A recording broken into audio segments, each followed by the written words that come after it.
Hello everyone, आज की इस वीडियो के अंदर हम डिस्कस करने वाले हैं आप लोगों के बीपीएससी 133 के मोस्ट इंपॉर्टेंट क्वेश्चंस जो आपके एग्जाम पॉइंट ऑफ व्यू से काफ़ी ज़्यादा इंपॉर्टेंट हैं। तो फ्रेंड्स, आज की इस वीडियो के अंदर हम जो क्वेश्चंस डिस्कस करने वाले हैं वो हिंदी मीडियम में करेंगे।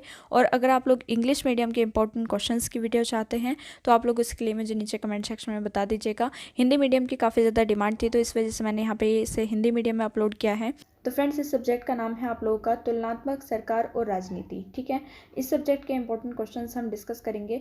तो अगर ये सब्जेक्ट आपके पास है तो आप लोगों के लिए वीडियो काफ़ी ज़्यादा हेल्पफुल होने वाली है। यहाँ पर हम जो क्वेश्चंस डिस्कस करेंगे वो आप लोगों के प्रीवियस ईयर के क्वेश्चन पेपर पर बेस्ड हैं और साथ ही साथ आप लोगों के जो बुक के क्वेश्चंस हैं उनको भी मैंने यहाँ पे इंक्लूड किया है ताकि आपके एग्जाम की प्रिपरेशन बहुत ही अच्छे तरीके से हो जाए और आपसे कोई भी क्वेश्चन एग्जाम में मिस ना हो और आप लोग अच्छी परसेंटेज स्कोर कर पाएँ। ठीक है, तो चलिए स्टार्ट करते हैं अपने क्वेश्चन नंबर 1 से। सबसे पहला क्वेश्चन है आप लोगों का यहाँ पे, तुलनात्मक सरकार किस प्रकार तुलनात्मक राजनीति से भिन्न है। ठीक है, क्वेश्चन नंबर 2 है आप लोगों का यहाँ पे, पद्धति क्या है, आपके विचार में पद्धति अनुसंधान का एक महत्वपूर्ण हिस्सा क्यों है।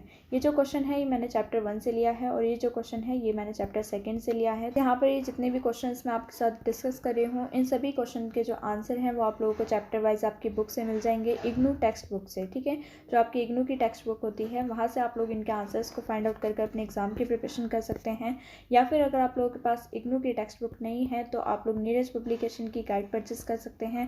नीरज पब्लिकेशन की गाइड भी आप लोगों के लिए बेनिफिशियल होती है जहाँ से कि आप लोगों को सभी क्वेश्चन के आंसर आप लोगों को मिल जाएंगे और उसके साथ साथ आप लोगों को मिलते हैं उसमें सैम्पल क्वेश्चन पेपर्स। ठीक है, सैम्पल क्वेश्चन पेपर आप लोगों के काफ़ी ज़्यादा इंपॉर्टेंट रोल प्ले करते हैं एग्जाम के प्रिपरेशन के लिए, क्योंकि सैम्पल क्वेश्चन पेपर जो होते हैं वो एक तरीके के आपके क्वेश्चन पेपर के टाइप के होते हैं जिससे कि आप लोगों के क्वेश्चंस रिपीट होने के काफ़ी ज़्यादा चांसेस रहते हैं। और उसमें शॉर्ट नोट भी होते हैं आपके चैप्टर वाइज, तो वो गाइड जो होती है वो आप लोगों के लिए काफ़ी ज़्यादा बेनिफिशियल रहेंगी अगर आप लोग अपने एग्जाम की प्रिपरेशन अच्छे तरीके से करना चाहते हैं तो। और अगर आप लोग गाइड भी परचेस नहीं करना चाहते हैं तो फ्रेंड्स आप लोग इग्नू ई कंटेंट ऐप डाउनलोड कर सकते हैं, वहाँ से भी आप लोगों के एग्जाम की प्रिपरेशन काफ़ी अच्छे तरीके से हो जाएगी, क्योंकि यहाँ पर आप लोगों को सभी बुक्स हिंदी मीडियम में इंग्लिश मीडियम में फ्री ऑफ कॉस्ट मिल जाती हैं और आप लोग वहाँ से भी अपनी बुक्स को डाउनलोड कर अपने एग्जाम की प्रिपरेशन कर सकते हैं या फिर ई ज्ञान कोर्स वेबसाइट से भी अपनी बुक्स को डाउनलोड कर एग्जाम की प्रिपरेशन कर सकते हैं। तो फ्रेंड्स, 4 मेथड हैं आप लोगों के एग्जाम की प्रिपरेशन करने के लिए, जो आप लोगों को सुटेबल लगे वो आप अपनाकर अपने एग्जाम की प्रिपरेशन कर सकते हैं। बाकी फ्रेंड्स, मैं यहाँ पर आप लोगों के लिए इंपॉर्टेंट क्वेश्चंस को शेयर करती रहूँगी, आप लोग मुझे नीचे कमेंट सेक्शन में बताते रहिएगा कि नेक्स्ट आप लोगों को किस सब्जेक्ट के इंपॉर्टेंट क्वेश्चंस की वीडियो चाहिए, ताकि मैं आप लोगों के एग्ज़ाम में आप लोगों की हेल्प कर सकूं और आप लोग अपने एग्ज़ाम में अच्छे से अच्छे मार्क्स स्कोर कर सकें। तो फ्रेंड्स, आप लोग कमेंट सेक्शन में अपने सब्जेक्ट को मीडियम के साथ ज़रूर मेंशन करते रहिएगा। जिस सब्जेक्ट पे ज़्यादा कमेंट होंगी उस सब्जेक्ट की वीडियो मैं जल्दी ही अपलोड कर दूँगी ताकि आप लोगों के एग्ज़ाम में आप लोगों की हेल्प हो पाए। ठीक है, तो बाकी फ्रेंड्स आप लोग यहाँ पे इन क्वेश्चन को देख लीजिए। क्वेश्चन नंबर 7 है आप लोगों का यहाँ पे अगला क्वेश्चन, और यहाँ पे दे रखा है, सरकार का संसदीय रूप क्या होता है, इसकी कुछ प्रमुख विशेषताओं के बारे में बताएं। फिर है यहाँ पर आप लोगों का क्वेश्चन नंबर 8। क्वेश्चन नंबर 8 पे यहाँ पे बोला गया है, संसदीय और राष्ट्रपति प्रणाली के बीच परिभाषा का क्या अंतर होता है। ठीक है, ये जो क्वेश्चन है ये काफ़ी ज़्यादा इंपॉर्टेंट क्वेश्चन है और बुक से आप लोगों को इन सभी का आंसर मिल जाएगा, तो आप लोग जरूर पढ़ लीजिएगा। एंड फिर अगला क्वेश्चन है आप लोगों का यहाँ पे क्वेश्चन नंबर 9। क्वेश्चन नंबर 9 पे यहाँ पे दे रखा है, एक संघीय व्यवस्था और एकात्मक व्यवस्था क्या है। ठीक है, इनका डिफरेंस भी आ सकता है, इन्हें सेपरेटली आप लोगों को इनके ऊपर टिप्पणी लिखने के लिए भी आ सकती है या फिर इस तरीके से भी पूछा जा सकता है, एक संघीय व्यवस्था क्या है। तो किसी भी तरीके से आप लोगों का ये क्वेश्चन पूछा जा सकता है, लेकिन मेन है कि आप लोगों को इन टॉपिक्स को अच्छी तरीके से पढ़ना है। फिर चाहे आप लोगों की क्वेश्चन की लैंग्वेज किसी भी तरीके से चेंज कर दें तो आप लोग इनके जो आंसर्स हैं वो इजीली सॉल्व कर पाएंगे। फिर आता है आप लोगों का यहाँ पे क्वेश्चन नंबर 10। क्वेश्चन नंबर 10 पे यहाँ पे बोला गया है, एक प्रभुत्व दलीय व्यवस्था और एक दलीय व्यवस्था में भेद करें। तो फ्रेंड्स, इनका डिफरेंस पूछा जाता है ज़्यादातर, या फिर इनके भी आप लोगों की डेफिनेशन पूछी जा सकती है, तो आप लोग इनको अच्छी तरीके से पढ़ लीजिएगा। एंड फिर अगला क्वेश्चन है आप लोगों का क्वेश्चन नंबर 11। क्वेश्चन नंबर 11 में बोला गया है आपसे, गठबंधन सरकार को परिभाषित करें। तो फ्रेंड्स, यहाँ पर आप लोगों को इसकी परिभाषा बतानी है, डेफिनेशन बतानी है। आप लोग इन सभी क्वेश्चन का स्क्रीनशॉट लेते हुए चलिए, और अगर आप लोगों को स्क्रीनशॉट लेने में कोई प्रॉब्लम आती है, वैसे तो कोई प्रॉब्लम आएगी नहीं क्योंकि मैंने यहाँ पे बिल्कुल क्लियरली मेंशन कर रखा है, किसी भी तरीके का कोई टैग यूज़ नहीं किया है, आप लोग इनका स्क्रीनशॉट ले सकते हैं। और अपने क्वेश्चंस को फाइंड आउट कर अपने एग्ज़ाम की प्रिपरेशन कर सकते हैं।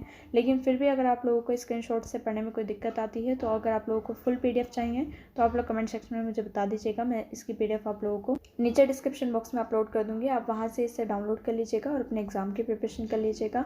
और बाकी अगर आप लोगों को किसी और सब्जेक्ट के भी इंपॉर्टेंट क्वेश्चंस की या फिर प्रीवियस ईयर के सॉल्व क्वेश्चन पेपर की वीडियो चाहिए, तो आप लोग उसके लिए मुझे नीचे कमेंट सेक्शन में बता सकते हैं।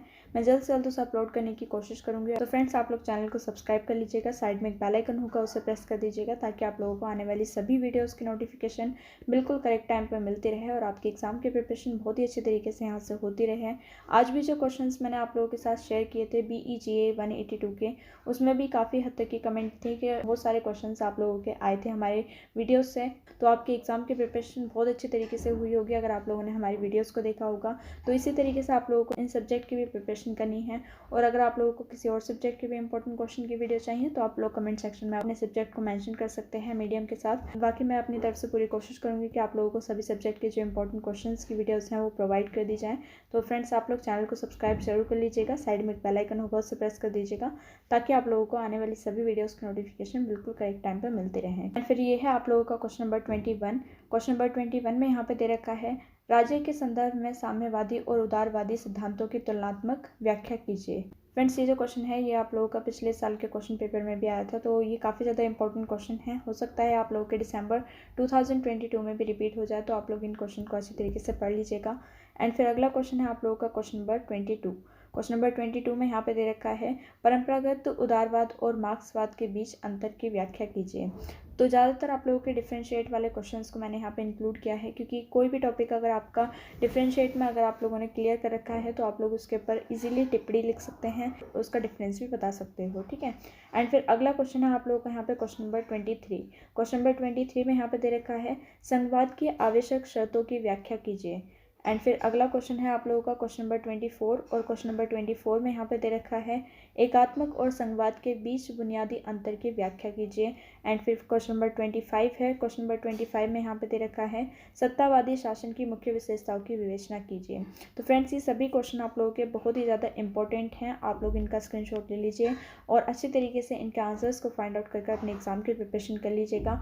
अगर आप इन क्वेश्चन को अच्छे तरीके से करते हैं और साथ ही साथ आपकी जो बुक के जो टर्मिनल क्वेश्चंस होते हैं और जो आप लोगों की बुक के जो चेक योर प्रोग्रेस करके क्वेश्चंस होते हैं उनको करते हैं, तो आई एम श्योर कि आप लोग इस वाले पेपर में 80 to 90% तक स्कोर कर लेंगे। और अगर आप लोग इन क्वेश्चंस को और अपने प्रीवियस ईयर के क्वेश्चन पेपर को करते हैं, तो आई एम श्योर कि आप लोगों के 60 to 70% तक आप लोग इनसे भी स्कोर कर सकते हैं। तो फ्रेंड्स, आप लोग अपने टाइम के अकॉर्डिंग अपने एग्जाम की प्रिपरेशन कर सकते हैं। एंड फिर अगला क्वेश्चन है आप लोगों का यहाँ पे क्वेश्चन नंबर 26। क्वेश्चन नंबर 26 में यहाँ पे दे रखा है, अनुपातिक प्रतिनिधित्व की विशेषताओं और खामियों की चर्चा कीजिए। फिर अगला क्वेश्चन है आप लोगों का यहाँ पे क्वेश्चन नंबर 27। और क्वेश्चन नंबर 27 में यहाँ पे दे रखा है, अध्यक्षीय और संसदीय शासन व्यवस्था के मुख्य अंतरों की व्याख्या कीजिए। ठीक है, यहाँ पे ये गलती हो गई लिखने में, तो यहाँ पे व्याख्या आएगा, व्याख्या कीजिए। तो आप लोग इसका स्क्रीनशॉट ले लीजिए। एंड फिर अगला क्वेश्चन है आप लोगों का क्वेश्चन नंबर 28। क्वेश्चन नंबर 28 पे आप लोगों को क्या करना है कि इन सभी टॉपिक के ऊपर टिप्पणियाँ लिखनी है, मतलब कि इन सभी टॉपिक्स की आप लोगों को डेफिनेशन लर्न करनी है। ठीक है, तो आप लोग इनका स्क्रीनशॉट ले लीजिए और अच्छी तरीके से आप लोग इन सभी क्वेश्चंस को, इन सभी टॉपिक को क्लियर कर लीजिएगा। इनसे आप लोगों का डिफरेंशिएट भी पूछा जा सकता है और इनसे आप लोगों के टिप्पणी लिखने के लिए भी पूछा जा सकता है, या फिर डायरेक्टली आप लोगों से इनकी विशेषताएं भी पूछी जा सकती हैं। ठीक है, तो आप लोगों को क्या करना है कि इन सभी टॉपिक्स को अच्छे तरीके से पढ़ना है। फिर आपका चाहे डिफरेंस पूछा जाए या टिप्पणी लिखने के लिए पूछा जाए, तो आप लोग इसे अटेम्प्ट कर पाएंगे। तो फ्रेंड्स, ये है आप लोगों के 28 मोस्ट इंपॉर्टेंट क्वेश्चन जो आपके एग्जाम पॉइंट ऑफ व्यू से काफ़ी ज़्यादा इंपॉर्टेंट हैं। होप ये वीडियो आप लोगों के लिए हेल्पफुल रहे, और अगर ये वीडियो आप लोगों को पसंद आई हो तो इस वीडियो को लाइक कीजिएगा, ज़्यादा से ज़्यादा शेयर कीजिएगा ताकि और भी स्टूडेंट की हेल्प हो पाए। और फ्रेंड्स, चैनल को सब्सक्राइब कर लीजिएगा, साइड में एक बेल आइकन होगा, उसे प्रेस कर दीजिएगा ताकि आप लोगों को आने वाली सभी वीडियोज़ की नोटिफिकेशन बिल्कुल करेक्ट टाइम पर मिलती रहे। तो फ्रेंड्स, बस आज की वीडियो में इतना ही। Thank you for watching this video.